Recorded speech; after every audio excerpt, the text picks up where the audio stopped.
Everybody loves sports. When it comes to sports, it's dislodged religion when it comes to Sunday. You have more people worshiping sporting stars than people that are worshiping Jesus. But as much as we play sports as a game, as a play, have we ever understood the reason why people do sports? Sports mimics the real life. Take soccer, take basketball. There's always two opposing sides, and each side's main focus is to make sure that they defend their territory, to make sure that the other team do not score or go through them. Most sports people, the best sports people in the world and the best paid sportsmen are always black men. How comes we're so good when it comes to play, where we're so tight, so dedicated, and so offensive in terms of maintaining our territory, but in real life it doesn't work?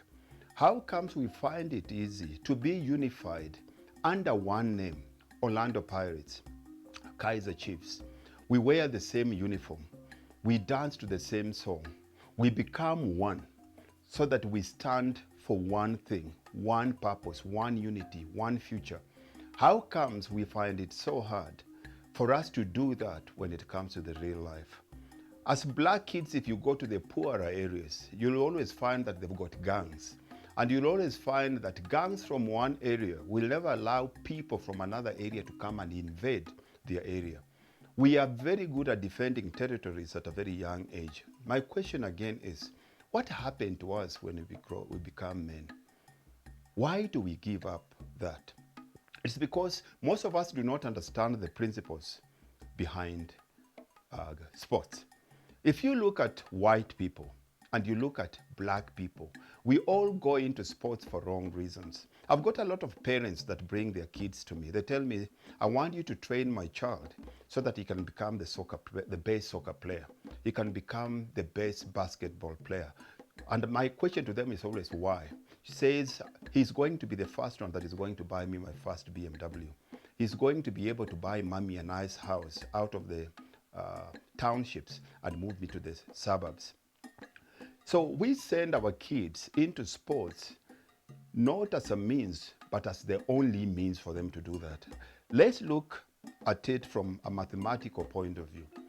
Every single year, you've got easy 700,000 black kids in this country trying to play soccer.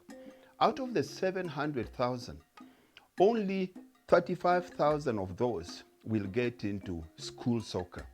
Out of the 35,000, only 35 will get into the National Premier League. Out of those that get into the National Premier League, only 4 or 5 are going to sign a contract with big teams. And out of those that sign a contract with big teams, their lifespan of a good sportsman is only 5 years. So does it make sense to you 700,000 people vying for 5 positions that have a 7-year time span? It means we have to change our association with sports.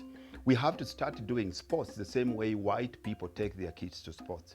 White people take their kids to sports to learn the principles, to learn the principle of togetherness, to learn the principles of teamwork, to learn the principles of hard work, to learn the principles of discipline.